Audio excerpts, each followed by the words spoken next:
Welcome to Kansas Ag Report. I'm Ken Rogers. The Kansas wheat harvest rolls along, and this week we're going to talk with Sandra Wick, who is with the Post Rock Extension District, about what's going on in the central part of the state.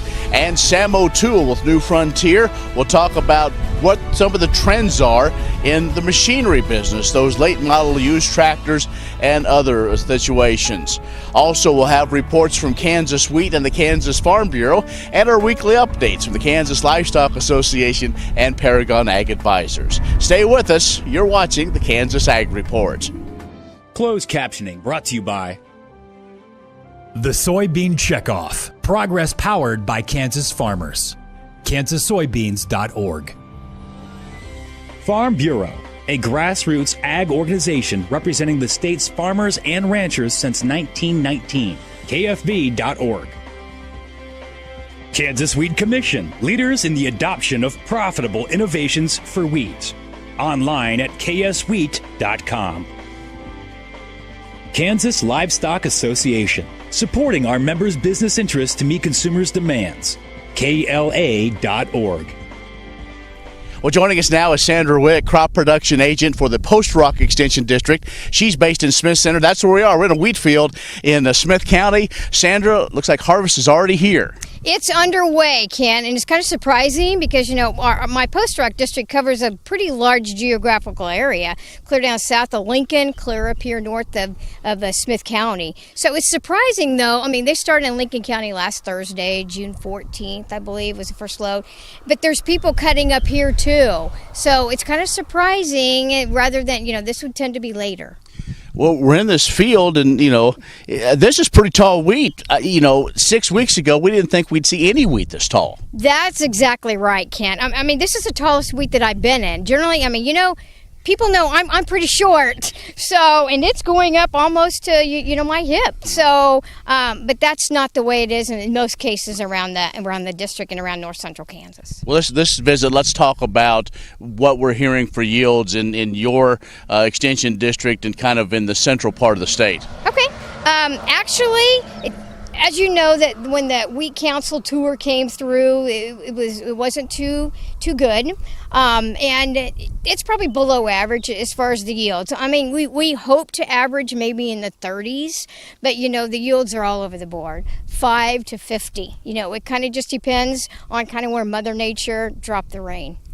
Well, and that seems to be the case for everything. What about variety selection?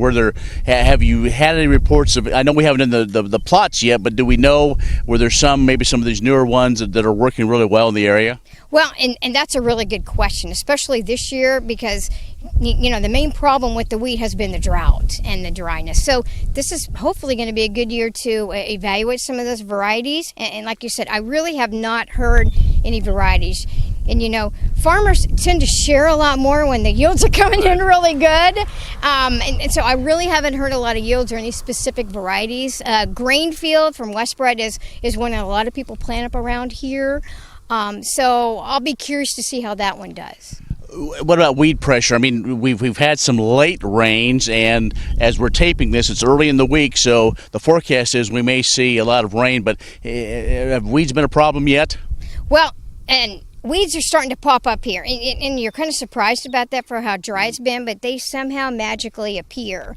Some fields around here are pretty clean, as you can see back here. Some of them, if they didn't want to spend the money, when that crop 2 or 3 months ago, how that looking. So there are some weeds starting to come. What about when do you know when your plots are going to be harvested and then when those results are going to be posted? I would think probably in the next couple of weeks, and they'll be posted on our Post Rock District website, www.postrock.ksu.edu. And then I would watch the K-State website too, because we're going to be, they're going to be cutting a lot of those performance tests all around the state as well. Sandra Wick, who is with the Post Rock Extension District, has joined us. Stay with us. We'll have more coming up. This segment brought to you by Kansas Livestock Association, supporting our members' business interests to meet consumers' demands. KLA.org. Oldie Seed Farms, carrying soil-specific seed. Find them on the web at oldieseed.com. That's OHLDE seed.com. Grass and Grain, online or in the mail, keeping Kansas farmers informed for over 60 years. Grassandgrain.com. Kansas Wheat Commission, leaders in the adoption of profitable innovations for wheat. Online at kswheat.com. Many seed companies claim to offer the latest genetics, but how many have tested those genetics in soils just like yours? The Oldie Seed Know to Grow research program has fully tested the latest seed genetics in soils that are right in your neighborhood. The Oldie Seed Know to Grow program can recommend the best performing hybrids from technologies like Enlist, Extend, and LibertyLink that will optimize the yield and profit of every acre on your farm. Contact Oldie Seed today. All over the country, more and more communities are making the change to biodiesel made from U.S. soybean oil. And the decision continues, improving the health and welfare for millions of Americans while adding billions to our national economy.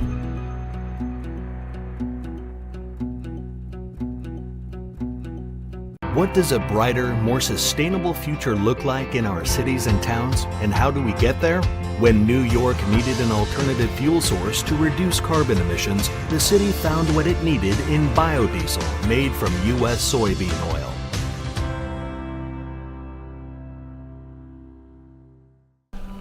What if U.S. soybean oil were an industry sensation? If end users started asking for it by name? That future is here, the time is now. To meet customer demands, the Soybean Checkoff is investing in varieties that produce oil with increased functionality. A message from the Kansas Soybean Commission, the Soybean Checkoff. Progress powered by Kansas farmers.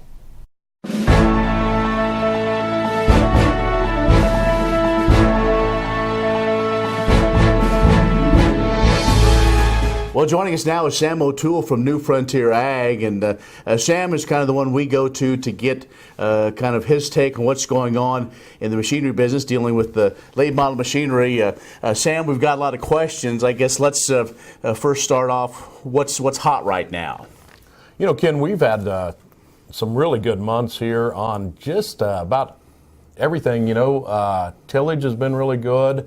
We moved some late model tractors, some things that hadn't been moving for quite a while have really moved, and I think really the biggest thing was tillage and some hay equipment and things like that have been really good for us. Well, we know in many areas no-till was the hot thing, but weed control has become an issue, and so farmers are looking for a decent tillage machine, and there are a lot of good ones out there. Yeah, we've moved a lot of vertical tillage machines. We have the Summers Super Coulter and the Mandaco Twister, and those were both good sellers. Another thing that we've seen this year that was a big hit were the land rollers with all the cover crops coming out, you know, for weed control and just erosion and stuff. A lot of the guys are planting a lot of cover crops, and they're using those rollers to kill those cover crops. We've seen the latest report as far as new machinery come out from the Associated Equipment Manufacturers. So combines are hot again. Yeah. I guess somewhat. We Yeah, we don't do a lot of combines, but you know, from what I'm seeing, they are definitely rebounding. Prices are getting better. We're definitely getting rid of that excess used that's in the market.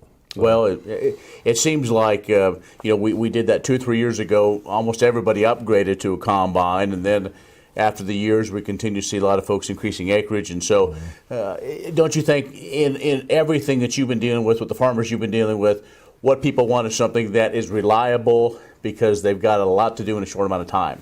Oh, definitely. And I think they're wanting something that is more reasonable and that isn't going to cost so much every year to maintain and whatnot. And that's what we're seeing. Some of these guys going back a model or two and trying to find a low-houred older model. Well, I want to talk a little bit just about that. It seems like some of the social media things and others, the other thing seems to be kind of gaining interest again are those maybe 10, 15, even some 20-year-old tractors especially being used for full service. Oh, absolutely. if you have, if you have a low-hour, high horsepower tractor, and when I say that, probably 180 to 250 horsepower tractor, 8400, even a 4955, they're selling great if they're in good shape. We're talking with Sam O'Toole from New Frontier Ag. We'll take a break and be back with more in just a moment. This segment brought to you by Farm Bureau, a grassroots ag organization representing the state's farmers and ranchers since 1919. KFB.org. Oldie Seed Farms, carrying soil-specific seed. Find them on the web at oldieseed.com. That's OHLDE seed.com. Grass and Grain, online or in the mail, keeping Kansas farmers informed for over 60 years. Grassandgrain.com. Kansas Weed Commission, leaders in the adoption of profitable innovations for wheat. Online at kswheat.com. Many seed companies claim to offer the latest genetics, but how many have tested those genetics in soils just like yours? The Oldie Seed Know to Grow research program has fully tested the latest seed genetics in soils that are right in your neighborhood. The Oldie Seed Know to Grow program can recommend the best performing hybrids from technologies like Enlist, Extend, and LibertyLink that will optimize the yield and profit of every acre on your farm. Contact Oldie Seed today. All over the country, more and more communities are making the change to biodiesel made from U.S. soybean oil. And the decision continues, improving the health and welfare for millions of Americans while adding billions to our national economy.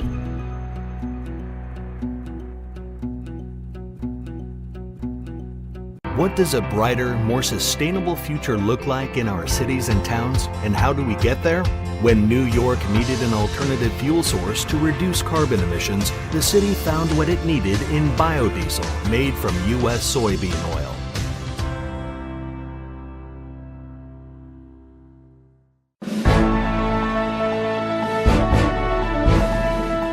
Sam O'Toole from New Frontier Ag joins us. And Sam, we've been talking about what's kind of hot in the implement market right now. The other thing that you spend a lot of time on is financing options. We know the Fed looks to be now, they think the economy is hot enough. I don't know if it's necessarily there quite in agriculture, but the economy's hot enough.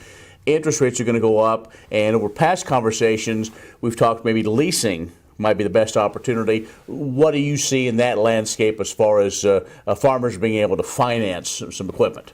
Leasing, the residual values on most equipment has stayed up. And when I say that, I'm talking 3-year older or newer equipment is still pretty advantageous to lease. Just today, the variable rate jumped up another 0.25% on one of my major banks I work with. Just in retail financing, it seemed like the variable rate was a good option because you could lock that in for free at any time.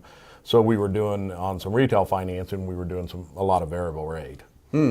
So is that maybe the best route now is to maybe lock in to that traditional financing, or I want to say boutique, but those kind of non-traditional we've used in the last few years? I guess when I said that, that's what I've been using for some of this older equipment, that leasing is not advantageous. If you're buying a 2-year-old tractor and you're spending a couple $100,000 on it, leasing's still probably the best way to go, depending on your taxes, how your tax situation is.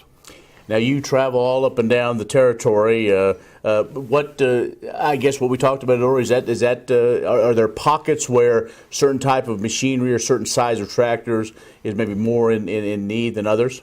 We're seeing the rancher market buying a lot of tractors. We're seeing areas, this southwest Nebraska is not buying a whole lot, but the equipment's getting sold up in the northwest part of the state. We're seeing the eastern part of the state buying things. We're seeing Texas, a lot of things going up in the Dakotas. So things have been good up in that area. You talked briefly at the top about hay equipment. What's kind of the hot thing there? Is it balers or is it windrowers or what? A little bit of everything. Yeah. A little bit of everything. All right, Sam. Always good to catch you up. Thanks. Have a good summer. Thank you again. Sam O'Toole with New Frontier Ag has joined us. Stay with us. You're watching the Kansas Ag Report. Spring is sprung, and Premier Farm and Home has what you need to keep your yard crabgrass free throughout the season. With a complete line of pre-emergents, you can stop crabgrass before it starts. Premier Farm and Home, 900 Southwest University Boulevard, or find them on the web at heycow.com. Wheat farmers shared their story this June when 9 food bloggers from around the U.S. came to Kansas during wheat harvest, where they toured a wheat farm, a flour mill, and the Kansas Wheat Innovation Center as part of the Wheat to Bread Tour, hosted by Kansas Wheat and Red Star Yeast. On June 12th, the bloggers traveled to South Central Kansas and met Kansas Wheat Commissioner Scott Van Allen in his wheat field. They also visited Central Kansas wheat farmer Jenny Goring's farm in McPherson County on their way to New Cambria to tour the Farmer Direct Foods flour mill. On June 13th, the bloggers toured the Kansas Wheat Innovation Center, learned about wheat research, and baked the day away with cookbook author Zoe Francois and Kansas Wheat's Julene DeRushi.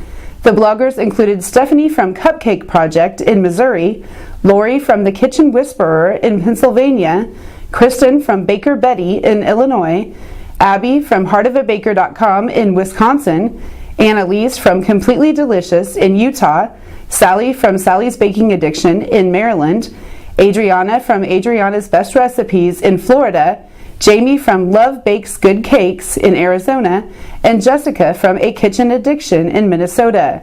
Kansas Wheat's Marsha Boswell and Jordan Hildebrand, Red Star Yeast, Kelly Olson and Linda Nelson, and registered dietitian Jill Ladd also traveled with the group.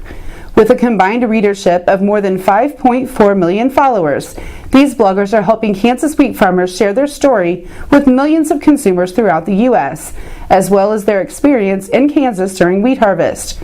Follow Kansas Wheat on Facebook, Instagram, and Twitter to read their stories. Agricultural safety and health issues have been a priority for Kansas Farm Bureau since 1948. An important part of my job as Farm Safety Manager is to identify dangerous safety and health trends. One way I accomplish this is by keeping track of farm fatalities in Kansas. As of mid-May, there have already been 3 farm fatalities this year. Last year, there were 10 fatal incidents on Kansas farms. Those are all people who expected to go home after a hard day at work.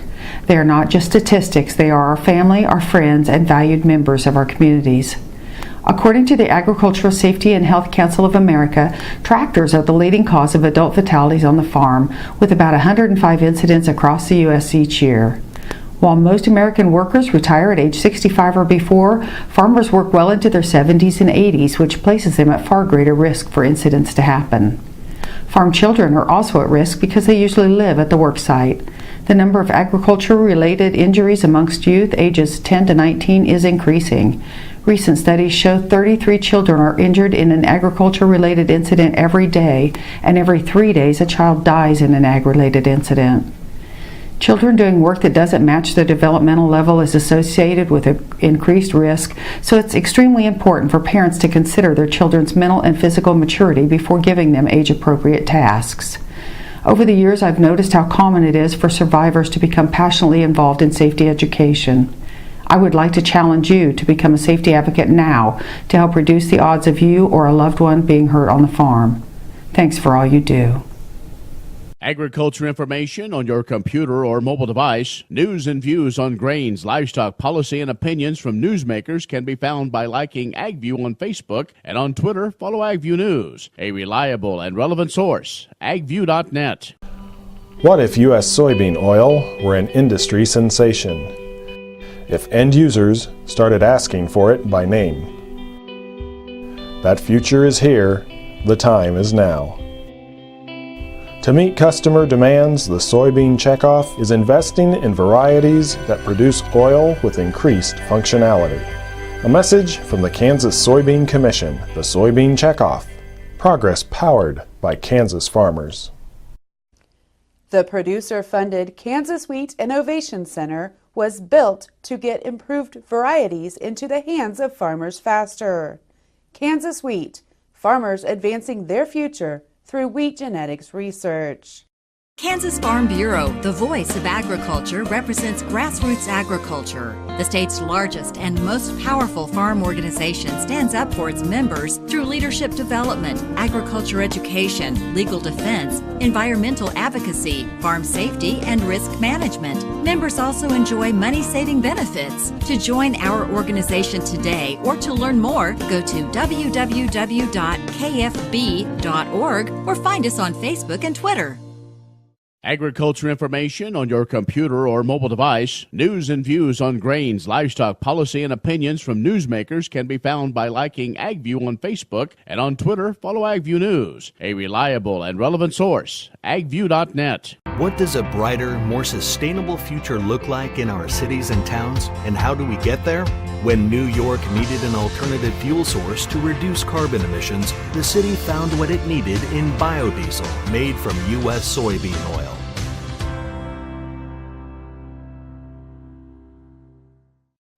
Many seed companies claim to offer the latest genetics, but how many have tested those genetics in soils just like yours? The Oldie Seed Know to Grow research program has fully tested the latest seed genetics in soils that are right in your neighborhood. The Oldie Seed Know to Grow program can recommend the best performing hybrids from technologies like Enlist, Extend, and LibertyLink that will optimize the yield and profit of every acre on your farm. Contact Oldie Seed today.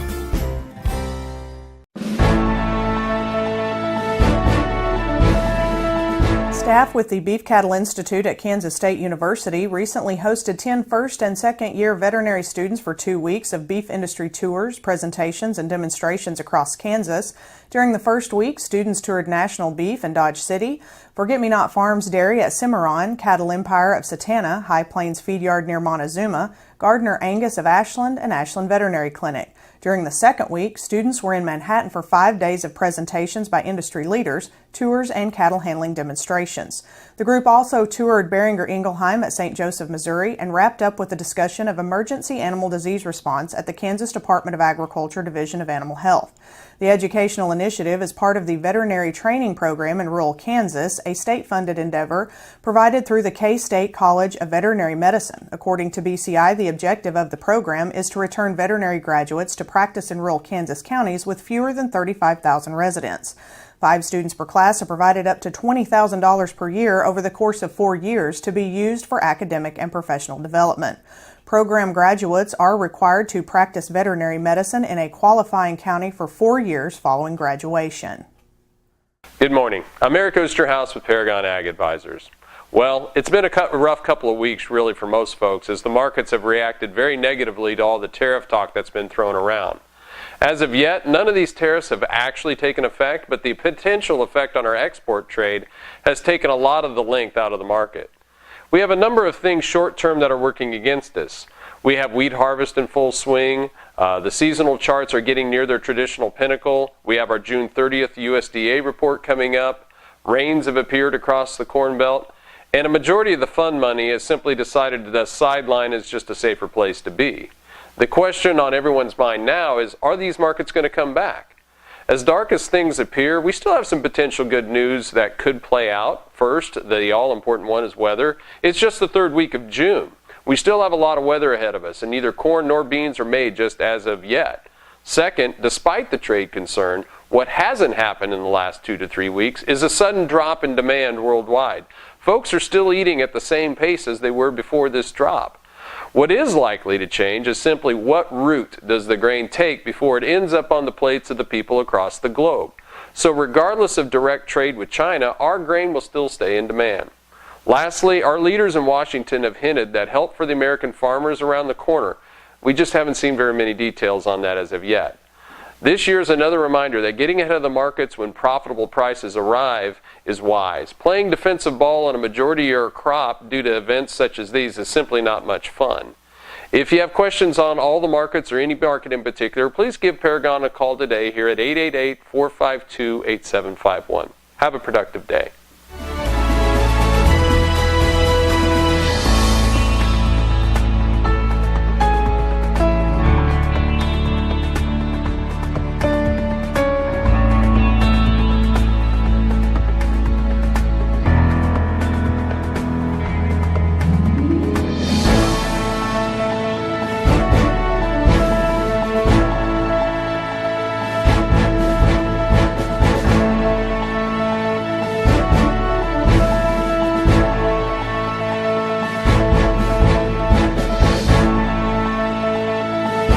that's our show this week. Be social with us online, KansasAgReport.net, or on Facebook and Twitter. Coming up, we're still going to have more reports from this year's Kansas wheat crop. And those of you that are just beginning, we wish you the best of luck as we wrap up this year's wheat harvest.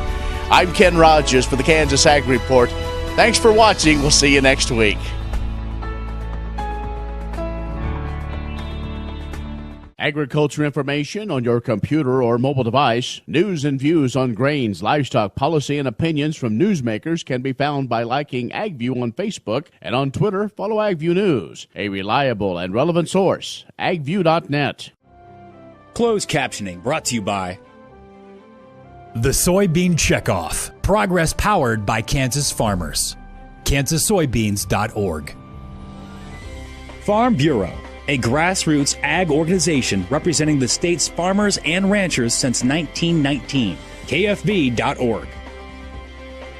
Kansas Wheat Commission, leaders in the adoption of profitable innovations for wheat. Online at kswheat.com.